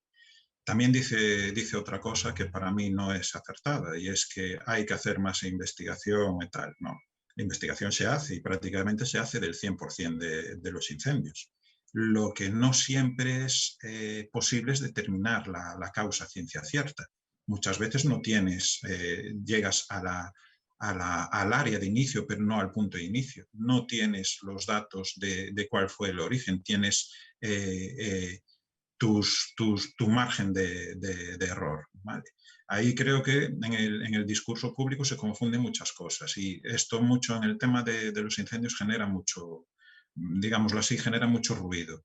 ¿Qué es lo cierto en todo esto? Sí, hay zonas, y las estadísticas lo dicen, hay zonas donde los incendios son recurrentes. Pues tenemos que centrar mucho nuestros esfuerzos de investigación, de extensión forestal, de trabajo cierto y previo al incendio, para evitar que eso se produzca. Ahora, si decimos que como sigue habiendo incendios, todo lo que se hace no vale para nada o es una mierda, me parece un poco injusto también, ¿no? Sí, hay que centrar más esfuerzos en esas zonas, intentar acertar más el tiro, pero no quiere decir, eso no quiere decir que todo el trabajo que se lleve haciendo durante 30 años no valga para nada. Igual sería mucho peor no hacerlo. Sí, señor. Totalmente de acuerdo con Alberto y en esa línea, y además está claro que el incendio forestal no es como, además nos lo cuentan las Fuerzas de Seguridad del Estado, la Fiscalía, no es como cualquier otro delito, no es como, se diferencia mucho de otros delitos, muy difícil de investigar, muy difícil. Ha habido ocasiones, o sea, no es como la violencia de género, no es como, pues oiga, pues esto no es un delito cualquiera. Ha habido ocasiones de olas de incendios en los cuales, además, bastante labor hacemos. Ha habido ocasiones en olas de incendios en las cuales vienen refuerzos de Policía Nacional o de Guardia Civil, bueno, o de Seprona. Eso, pues bueno, tranquiliza, tal, pero tiene resultados limitados. Lo que tiene resultados es mantener, pues, esas relaciones de nuestra guardería, de nuestros agentes con los agentes del Seprona o los policías nacionales de la zona, muchas veces, porque cogerlos infraganti es dificilísimo, obtener sentencias es dificilísimo. Pero no solo aquí, cuidado, no solo aquí, en todas partes. En toda España, tampoco... Sí. Pues mucho trabajo de muchos años, pequeñito, y buscando en esa parroquia, ver, y mucho hablar, esos agentes hablar con los de la parroquia, y después en frío y en caliente. Ellos ya saben también muchas veces cuándo preguntar en caliente, porque la gente gasta más en caliente. Y muchas veces se sabe. Fernando estuvo en el Distrito 4, sabe la problemática que hay en zonas como Tállara, por ejemplo, con tal, y dices, y se centran esfuerzos, y se está allí, y se tal, pero hay chicha, no es decirlo solo, y no, es muy fácil. Tú llegas allí, sí, es lo mismo que nos dicen a nosotros cuando pones una cámara de fototrampeo y pillas a un tío en la cámara incendiando, y dices, sí, es muy fácil, tú pones la cámara y se ve, sí, vale. Centrar que es ese tío sus pautas de comportamiento, poner la cámara en el sitio por el que sabes que pasar para después pillarlo, eso es lo difícil. No, es que Y le eso que lo lleva admita, trabajo. y que lo admita un juzgado como prueba, ¿no? Porque Exacto, es que le tienes, tendrá que claro, ser con mandamiento judicial. no, y además que le tienes que pillar pegando el fuego en ese momento. Es decir, es muy complejo. Sí, sí, sí. Y medio metro que gires la cámara, igual sí, está sí, prendiendo ya fuera. está fuera. Sí, sí. Claro, claro. Sí, y reforzando un poco lo que dicen Alberto y Fernando, ¿no? Un ejemplo. Hay comunidades, hay sitios donde se investiga, donde se ha llegado a determinar la causa del 100% de los incendios producidos. O sea, del 100%. La labor se ha mejorado muchísimo, muchísimo. Y además se han implicado muchos cuerpos del Estado, o sea, la Guardia Civil, en fin, el SEPRONA, que es la Guardia Civil, en fin, vosotros mismos, la Guardería, etcétera, donde se hacen labores, hay equipos que son fantásticos y que funcionan muy bien. Pero como dijimos al principio, una cosa es, cuando hablamos de la causalidad, una cosa es conocer la causa y otra conocer el causante. Y luego, como decía Fernando, llegar a que se determine, es decir, poner encima de la mesa del juez los elementos y las pruebas Poder suficientes imputarlo. que sean, que lo pueda imputar y pueda Sí, sí, sí. terminar. Bueno, telegráficamente, porque me van a matar, el formato me va a matar. Hay dos preguntas que, por favor, telegráficamente me respondéis cada uno, que me las quiero llevar aquí como un pequeño tesoro. Una es, ¿cómo veis, cómo se prevé el verano 2021 de este año, el verano? Ya estamos en él. Y la otra es, ¿cuáles son las recomendaciones que queréis lanzar a la ciudadanía y a las autoridades profesionales implicados, etcétera, para conseguir que en el año 2021 sea un verano sin incendios? Empieza tú, Alberto. Bueno, sin incendios, ojalá lo consigamos como Vamos a disparar objetivo. alto, hombre. Ahí está. Alto. Vale, pues yo el verano, ¿cómo vemos el verano? Pues si siguiera como hasta ahora, nosotros perfecto, pero sabemos que no va a ser así. Entonces va a llegar el punto de los 15 días de sol, la semana fantástica, que va a estar disponible. Lo que sí que se ve que hay...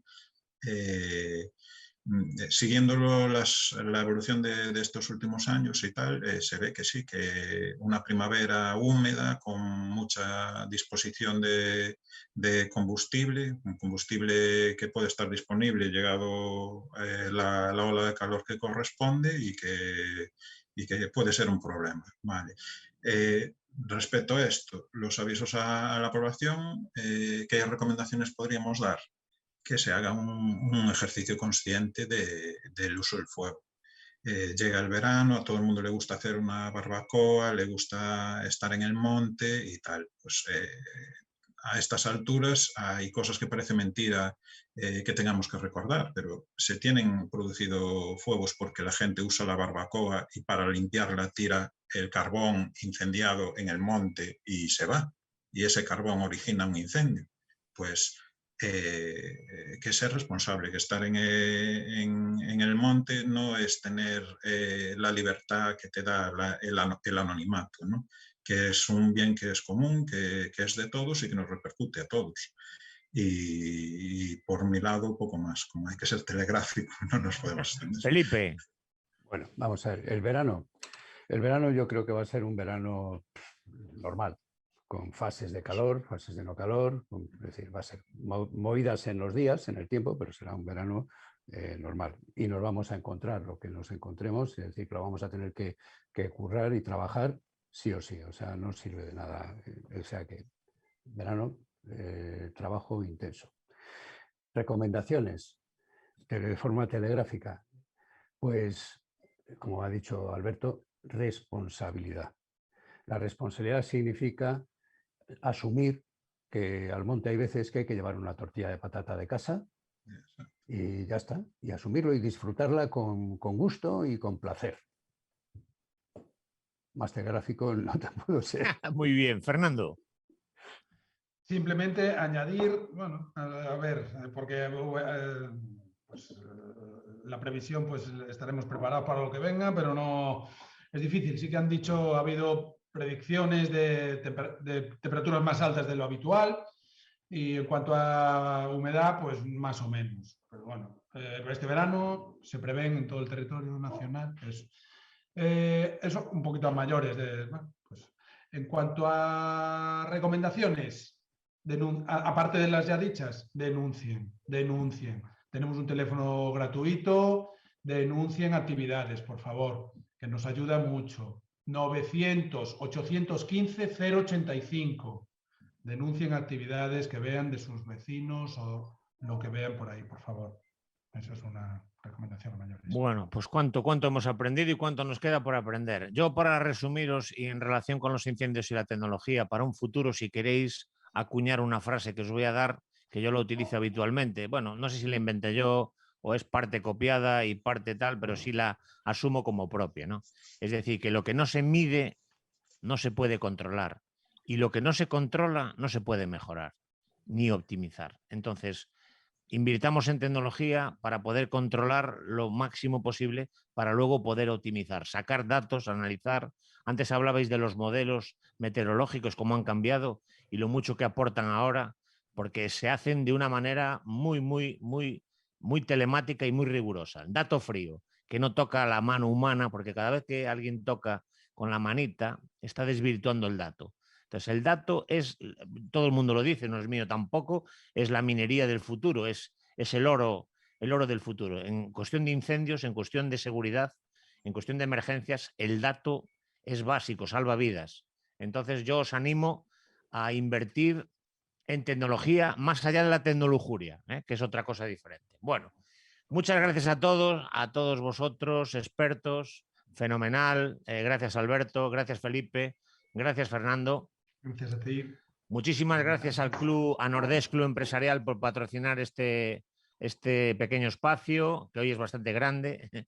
Gracias a Radio Spectrum, empresa tecnológica, que por patrocinarnos también. Animaros a asistir al Tech for Secure, que se celebrará en noviembre en Madrid, el 18, en el Unión Pío XII, un evento donde hablaremos de cosas como estas, por ejemplo, en distintos ámbitos, en el ambiente forestal, lo que son los incendios en edificios, en lugares diferentes, pero también de seguridad, de fuerzas y cuerpos de seguridad del Estado, tecnologías aplicadas a todo esto. Ahora vamos a tener un parón en verano donde no va a haber eventos hasta el día 16 de septiembre, vamos a descansar un poco.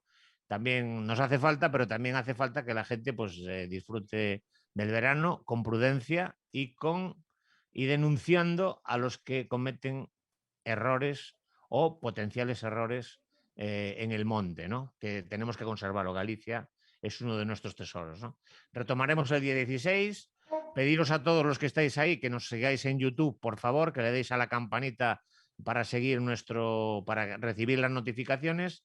Y sin más, gracias al equipo que hace posible la mesa redonda virtual y un feliz verano a todos. Muchísimas gracias. Gracias. Venga, muchas gracias. Hasta luego.